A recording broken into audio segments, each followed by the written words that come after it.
Hello everyone, welcome to the ComBoox system. In the following video, we will show you how to arrange an internal share transfer between shareholders. First, we still need to retrieve the target company from the ComBoox system and go to the target company's homepage. Let's first take a look at the current shareholder register of the target company.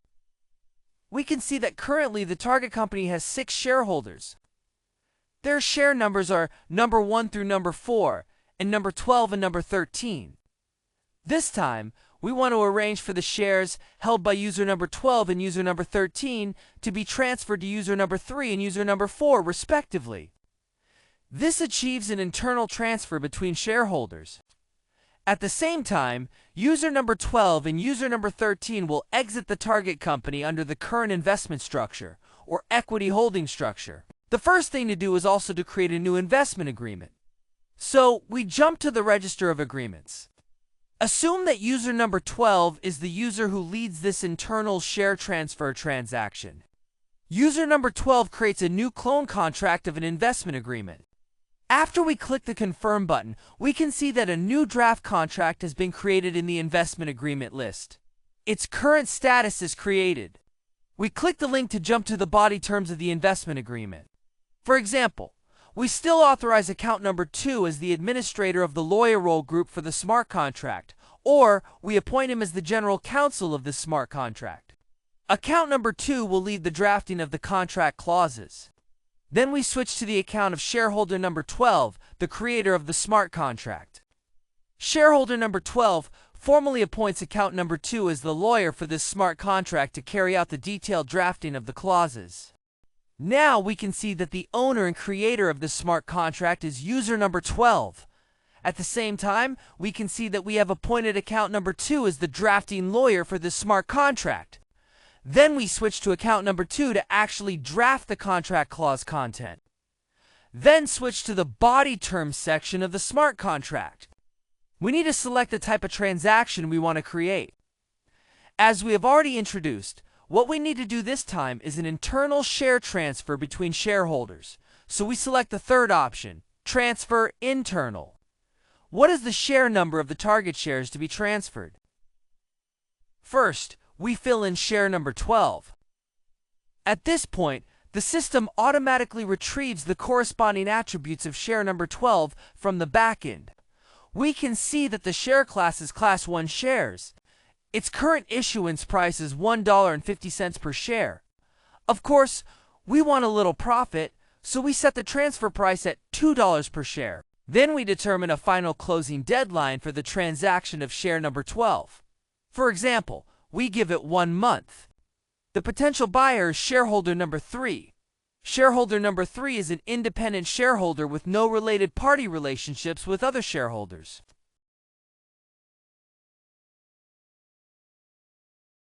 Let's check the total value of share number 12. We jump to the share register to see. Currently, shareholder number 12 holds Class 1 shares, with total paid-in capital of $1,000. I also check the other. Shareholder number 13 holds Class 3 shares, with total paid-in capital of $1,000. We jump back to the Register of Agreements and continue drafting the investment agreement we were working on. The amount of subscribed and paid-in capital to be transferred are both $1,000. We click Add Deal. At this point, the potential transaction during the drafting process is written into the smart contract. We can see that in the deals list.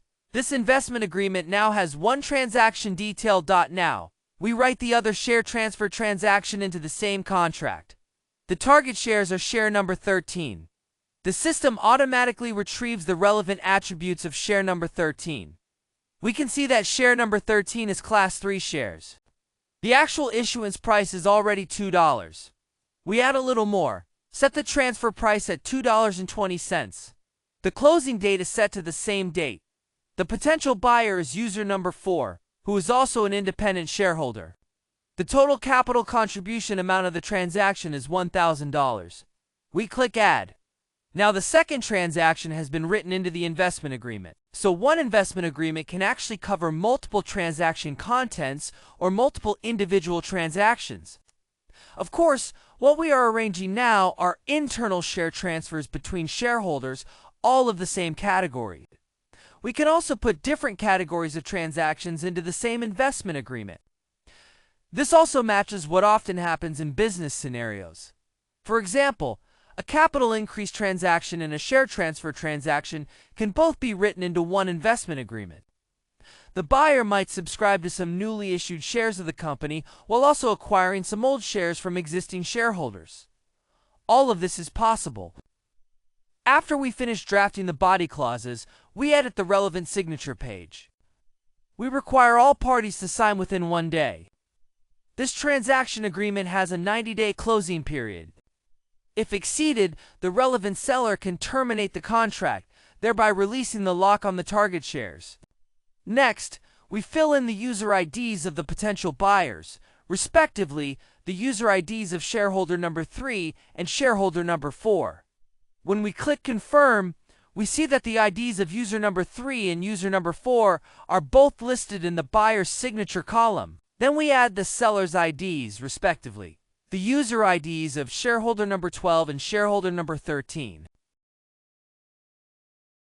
As you can see, once we are familiar with the system, drafting an investment agreement is actually a very quick process.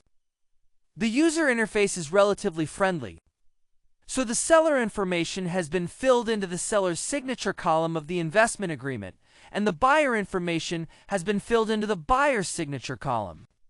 Okay, so we have finished editing the signature page. The counter of blanks here indicates the total number of parties that need to sign on the signature page. It's a total of 4 parties. Then we click into the lifecycle section. Switch to the creator of this contract, that is, shareholder number 12's account. As a seller, he actually created this smart contract. Suppose he has reviewed all the contract content. No issues with the clauses, no issues with the signature page, no issues with the process flow. Confirm. At this point, we enter the next step, the circulation step. We click the circulation command button. After finalizing the smart contract, it enters the next state, and all other parties can arrange to sign. Shareholder number 12, as the first signing party, can sign first. Notice the reminder field at the back. Before signing, none of the 4 parties have signed. After we sign, it becomes 1 party is signed. Then we switch to shareholder number 13, the second seller, to sign this investment agreement. We slightly modify his signature hash value. As introduced before, the signature hash value can be made by taking a handwritten signature or a signature page with a company's seal, making a color-scanned PDF file, and then uploading it to the system so that it can be used to reverse verify whether a specific electronic document corresponds to that signature page. Then we switch to shareholder number 3 and shareholder number 4, each signing the share transfer agreement. After all parties have signed this agreement, we can see a statistics field in the signature page panel showing how many parties have signed. The count of SIGs, how many parties have signed on the signature page, now shows 4 parties. There are a total of 4 signature slots, and all have been signed by the relevant parties. At this point, the status of the signature page becomes established. In legal terms, the smart contract has been formed, but it is not necessarily effective because we can set certain conditions precedent to limit the legal effect of this agreement, i.e., whether it becomes effective. But as a contract expressing intent, it has been formed, meaning the parties to the contract, as rights holders and obligors, have accepted the relevant expressions of intent. After we refresh the system, we look at the index of this investment agreement, the summary timeline. We can see that all the periods of this contract are listed here, including the preemptive rights exercise period and the tag-along and drag-along rights exercise period. Only after the tag-along, drag-along exercise period has expired can the relevant parties submit this contract to the shareholder meeting as a special motion for review and voting. Let's check what the on-chain time is. That means we need to advance the testnet's on-chain time forward by 2 days. Then we click into the lifecycle section of the contract. As the creator and seller, shareholder number 12 is motivated to submit the smart contract to the shareholder meeting for review. At the same time, we set the executor of the contract as shareholder number 12. Of course, in the investment agreement context, the current executor does not have actual authority, but we still need to fill it in because there may be complex transactions in the future where the executor would have special authority. Shareholder number 12 clicks Propose. Let's see what changes in the system. We need to switch to the General Meeting Minutes section. As we can see, a new motion has appeared here, specifically pointing to the investment agreement we just filled in. Click on the relevant row to see the specific content of the motion. There is a link button. The address behind it points to the smart contract address deployed on-chain from the investment agreement we just drafted. The applicable voting rule is automatically calculated by the system.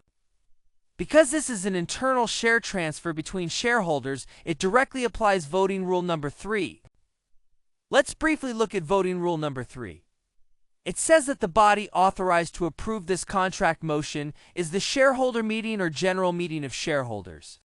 When calculating the voting result, does it only count the votes of those rights holders who actually voted? It means that the attitude of all company shareholders is counted in the voting result. The second attribute is implied consent. Implied consent means, for those rights holders who did not express an attitude and did not participate in the voting process, do we treat them as default approval of this motion or default disapproval?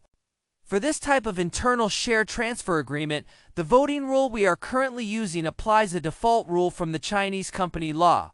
That is, when a company's shareholders transfer shares, shareholders who do not participate in the vote are deemed by default to consent.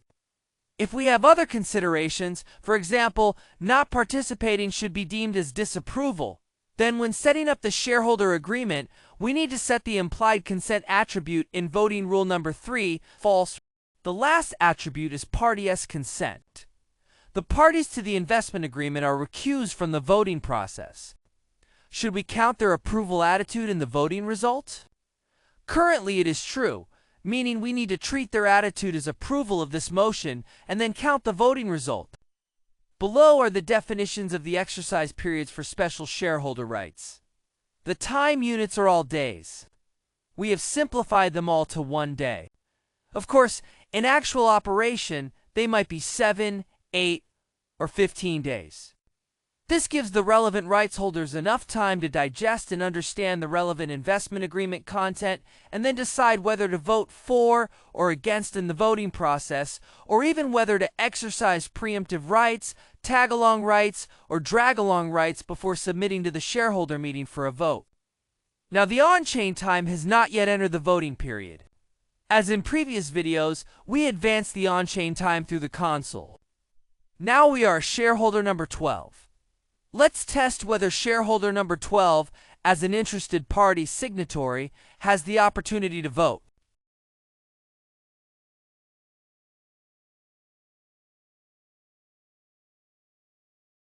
At this point, the system will pop up an error message. This is because the current user is a signatory to the agreement, an interested party, and should not participate in the voting process for this motion. The recusal rule applies. So shareholder number 12, as a seller, cannot vote.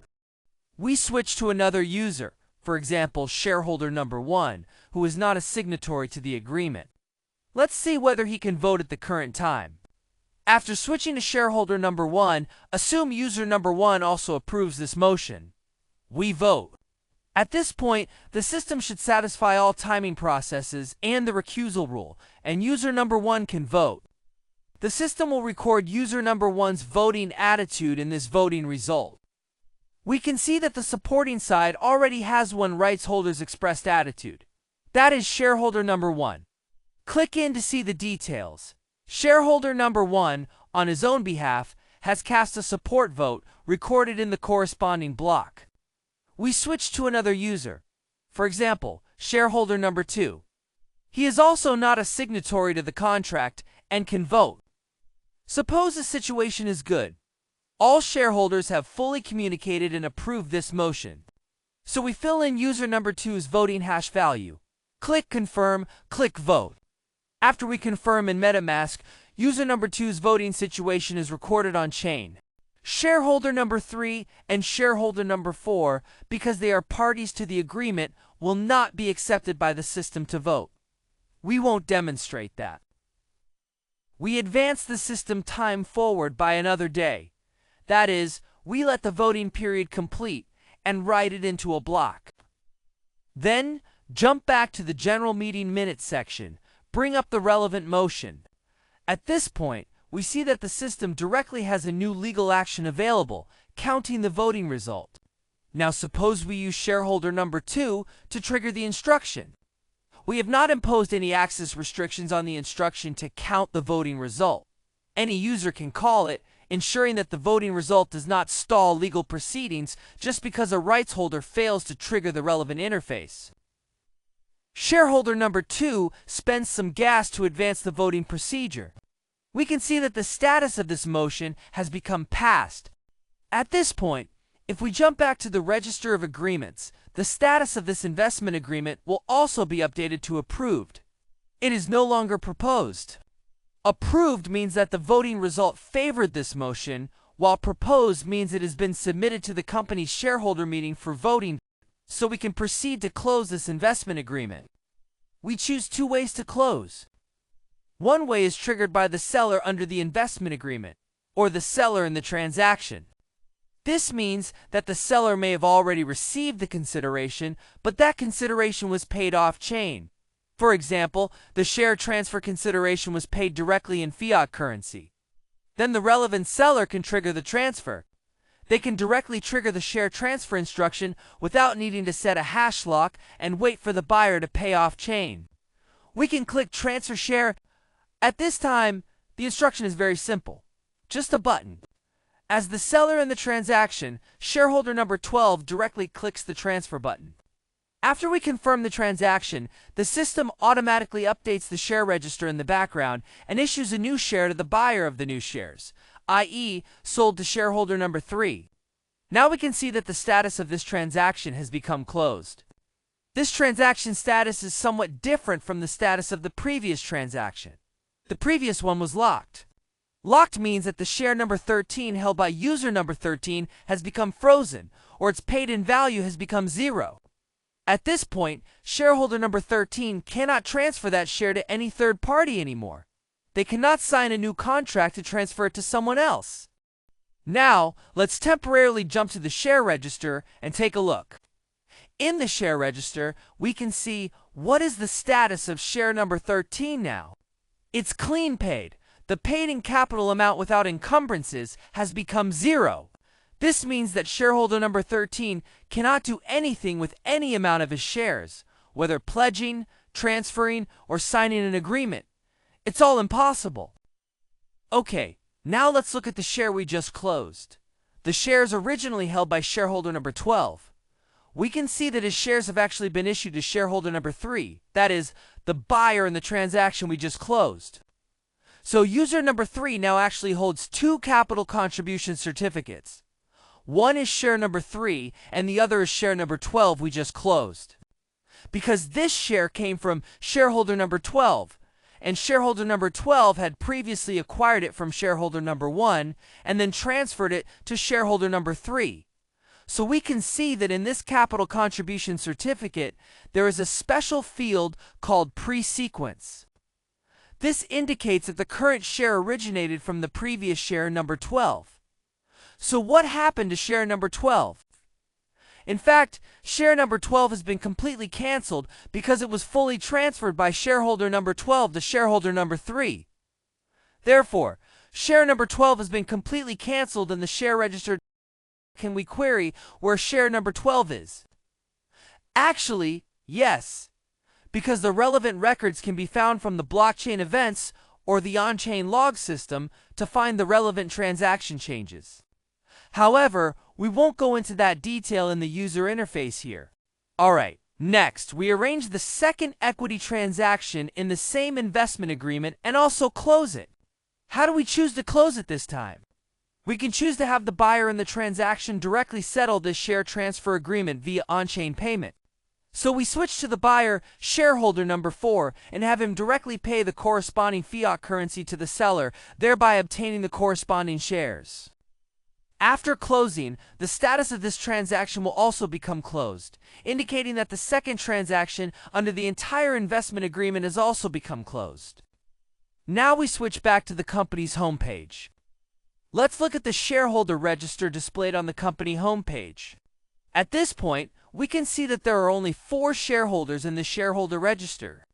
Because shareholder number 12 and shareholder number 13 have fully transferred out the shares they held, they are no longer in the shareholder register. And the paid-in and subscribed capital of shareholder number 3 and shareholder number 4 have changed accordingly. Let's look at the investment history of shareholder number 3. The last entry shows that he acquired the shares transferred from shareholder number 12. Thus, as of now, the internal share transfer transaction we arranged between shareholders has been completely closed. That's all for this video. Thank you for your time. See you in the next video.